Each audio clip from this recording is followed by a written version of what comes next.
अत्यंत चांगल्या पद्धतीने उत्साहाच्या वातावरणामध्ये आज खऱ्या अर्थानं वार्ड आरक्षण सोडत या ठिकाणी पार पडलेली आहे।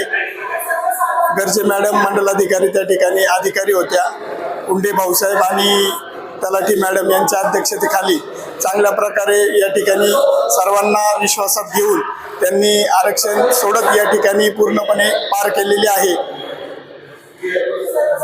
सरपंच पदाचं आरक्षण यावेळी ओबीसी महिलांसाठी देण्यात आले, तर मला आपली पुढची वाटचाल इलेक्शनच्या दृष्टी कशी असेल सांगू ना, आपली वाटचाल काय असेल ती येणाऱ्या काळामध्ये ती तुम्हाला दिसेलच।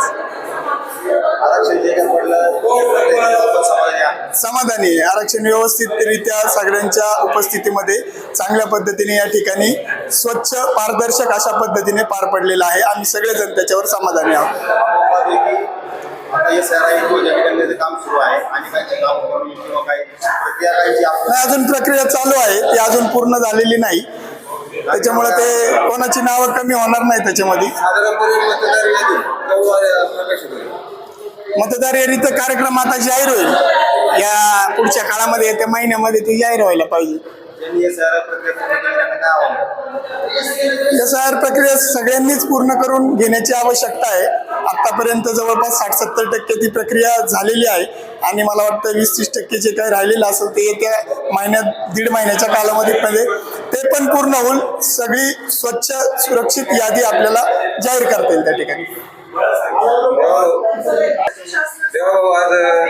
वारवाडी ग्रामपंचायतीसाठीचं आरक्षण जाहीर झालेलं आहे, काय पहिले? सर्वप्रथम मी सर्कल मॅडमचं, भाऊसाहेबांचं, तलाठी मॅडमचं, सगळ्यांचं मी आभार मानतो। सगळा कार्यक्रम सगळी शांततेत पार पडलं। आता याच्यात कसं होतं, जे पूर्वी 6 वॉर्ड होते ते आज पण 6 वॉर्ड आहेत, रचना आहेत त्याच आहेत सगळ्या।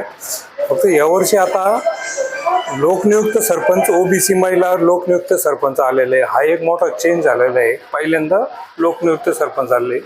दुसरा बदल जो मोठा झालेला आहे तो 3 नंबर वॉर्डाला जे 2 सदस्य होते ते 4 नंबर वॉर्डाला आता 2 सदस्य येणार आहेत आणि ह्याच्यात 5 वॉर्डच्या 6 वॉर्डमध्ये ज्या 5 ओबीसी जागा होत्या त्याच्यातल्या जागा घटून मागच्या इलेक्शन पंचवार्षिकला त्या जागा 5 जागा घटून 3 जागा आल्या। आता ह्या गोष्टीमुळं आता थोडे सीटं वाटपाला किंवा नवीन उमेदवार उभं करायला थोडे अटीतटीचे सामने होणार आहे, कारण लोकसंख्या मोठी आहे आणि 3च जागा आलेल्या आहेत ओबीसीला आणि त्यातून पण 2 महिला 1च पुरुष आहे। हा एक मोठा प्रश्न आहे, म्हणजे आता एवढे कसे सामावून घ्यायचे या 3 जागेमध्ये, हा मोठा प्रश्न आहे। आता निवडणूक आहे, आपली काय तयारी? आमची चालू आहे तयारी, बघू कसं काय करता येईल। तुमच्या स्वतःचा जो 4 नंबर वार्ड आहे त्याच्यामध्ये पुरुषांसाठी जागाच राहिलेली आहे, त्याच्यातली मुळातच एक जागा कमी झाली। हो, आता कशा पद्धतीने रणनीती राहिली? आता ती तर आमची तयारी होतीच, आम्हाला माहितीच होतं रोटेशन प्रमाणे ते 3 नंबरचं 2 4 नंबरला येणार आहे। आता बघू, आता 4 नंबर वार्डात पुरुषाला कोणाला जागा नाही, आता ज्याची कॅपॅसिटी असेल तो दुसऱ्या वार्डातून कुठून तरी उभं राहील।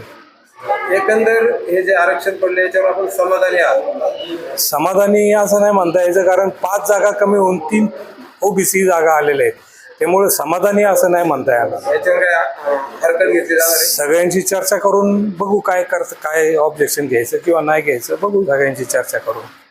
कारण वारवाडीवर ओबीसी हा जो जाती आहे हा मोठी लोकसंख्या आहे आणि त्याप्रमाणे मग 3च जागा असल्यामुळं हा मोठा प्रश्न उभा राहणार आहे। मग ह्याच्यात काय होणार, वादावादी होणार। ओपनच्या जागेवर ओबीसीला उभं करायचं, मग परत ते वादावादीचा विषय होणार आहे। सरपंच पदाचं आरक्षण हे इतर मागासवर्गीय महिलेसाठी आलेले आहे, आपली किती तयारी? बघू, आता सगळ्यांची बोलून, सगळ्यांची जर इच्छा असेल, सगळे जर म्हटले तयारीला लागा तर नक्कीच लागू। तुमची तयारी आधीच चालू झालेली आहे असं एकंदर चर्चा आहे म्हणतात असे। आता बघू, सगळ्यांची साथ असेल तर राहू उभं। वार्ड आरक्षण जाहीर झालेलं आहे, काय प्रतिक्रिया? आजचं वार्ड आरक्षण सगळ्यांच्या सहमतीने एकदम शांततेत चांगल्या पद्धतीने पार पडले। कोणालाही कोणत्या बद्दलचं आता या ठिकाणी कोणी ऑब्जेक्शन घेतलं नाही। चांगल्या पद्धतीने या ठिकाणी आरक्षण झाले। वार्ड क्रमांक 4 मध्ये फक्त 2 महिला आल्यात ठीक आहे, काय हरकत नाही. महिलांना सुद्धा यावेळेस 9 आणि पुरुष 8 असे या ठिकाणी दिलेलं आहे. आणि आताचे जे वातावरण या ठिकाणी आहे ते याच्या हिशोबाने सगळ्याला हे मान्य असं मला वाटतं. येणाऱ्या काळामध्ये आपण या ज्या हरकती आपल्याला घ्यायच्या आहेत या फक्त मतदार यादीवरती आपल्याला हरकती घ्यायच्या आहेत की बरीचशी नावं यावेळेस मतदार यादीमधून आता पंचायत समितीला परिषद कमी झालेली आहे.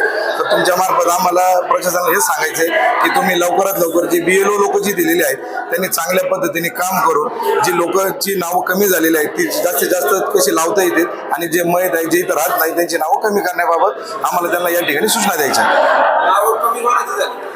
जी आता जी मतदार यादीमध्ये जी नाव आहे समजा थोडक्यात आमच्या बंधूंचं सुद्धा नाव वार्ड क्रमांक 4 मध्ये होतं ते आता मी यादीमध्ये चेक केलं तर ते 4 मधून निघून ते 1 नंबर वार्डामध्ये गेलेलं आहे. तर बरेचशा लोकांच्या तक्रारी अशा आहेत की बाबा आमचं नाव आम्हाला सापडत नाही. तर आम्ही मागच्या वर्षी गर्जे मॅडमला सांगितलं होतं की तुम्ही मतदार यादी ग्रामपंचायतीमध्ये प्रसिद्ध करा म्हणजे येणेकरून आम्हाला जर कोणी या ठिकाणी आलं तर ते मतदार यादीमध्ये नावं चेक करते. परंतु ग्रामपंचायतीमध्ये यांनी कोणत्याही प्रकारच्या मतदार याद्या ठेवलेल्या नाहीत. ज्या नवीन मतदार याद्या आहेत जी नावं कमी झाली त्यांनी प्रसिद्ध करावी. आणि ज्यांना या ठिकाणी तुमच्या मार्फत मला या ठिकाणी सर्व ग्रामस्थांना आव्हान हे करायचं आहे की आता नवीन नियमानुसार जे या ठिकाणी 2002 मध्ये जे नाव नोंदणी आहे त्या हिशोबाने पुढे नाव नोंदणी चालणार आहे. तर सर्व ग्रामस्थांनी ग्रामपंचायतीमध्ये येऊन आपली नाव नोंदणी आहे का नाही हे चेक करून घ्यावे आणि त्याला जी पूर्तता आहे कागदांची किंवा अनुक्रमांक लागेल वडिलांचा असेल सासरकडच्यांचा असेल तर त्यांनी या ठिकाणी जी BLO लोक दिलेले आहे त्यांनी एक दिवस या ठिकाणी ठरवून द्यावा की शनिवारी सोमवारी मंगळवारी जो एक दिवस ठेवतील त्या दिवशी प्रत्येक वार्डातील लोक येऊन त्यांची नाव नोंदणी या ठिकाणी आहे का नाही चेक करतील. बऱ्याचशा ठिकाणी बऱ्याचशा लोकांना कन्फ्यूज आहे की लोकांना अजून बरंचसं माहित नाही की आमच्या वार्डामध्ये BLO कोण आहेत. आता आपल्या या वारवाडी परिसरामध्ये वरच्या परिसरामध्ये जर आपण गेलो तर त्या ठिकाणी आमचा ठाकर समाज राहतो. त्या ठाकर समाजाच्या बऱ्याचशा लोकांना माहित नाही. बऱ्याचशा सुना या ठिकाणी आल्या त्यांना हे सुद्धा माहित नाही की आपल्याला 2002 च्या यादीनुसार आपल्याला या ठिकाणी मॅपिंग करायचं आहे. परंतु मॅपिंग करताना आपला या ठिकाणी BLO कोण आहे हे सुद्धा माहित नाही. तर ग्रामपंचायतीमध्ये गर्जे मॅडमने ही सुविधा उपलब्ध करून द्यावी. लोकांना आव्हान करावं लोकांना ग्रामपंचायतीमध्ये बोलवावं जेणेकरून लोकांच्या या समस्या दूर होतील. आरक्षण सोडत झाली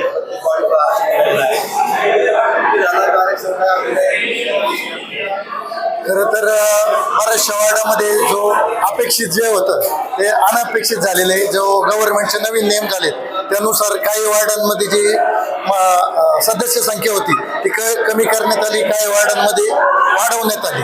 त्याचप्रमाणे त्यामुळं बऱ्याचशा वार्डांचं जे गणित आहे ते थोडंसं आता विस्कळीत झालेलं आहे याच्यावरून दिसतंय. परंतु गव्हर्नमेंटचा जो नियम आहे त्या नियमाच्या अगेन्स्ट आपण तर काही करू शकत नाही. परंतु बरेचशा वार्डांची जी गणितं होती ती ह्या जे आता डिक्लेअर झाले वार्ड आरक्षण त्यानुसार विस्कळीत झालेले आहे. तुम्ही 10 वर्षे ग्रामपंचायत सदस्य आणि सरपंच म्हणून काम केलेलं आहे यावेळेस काय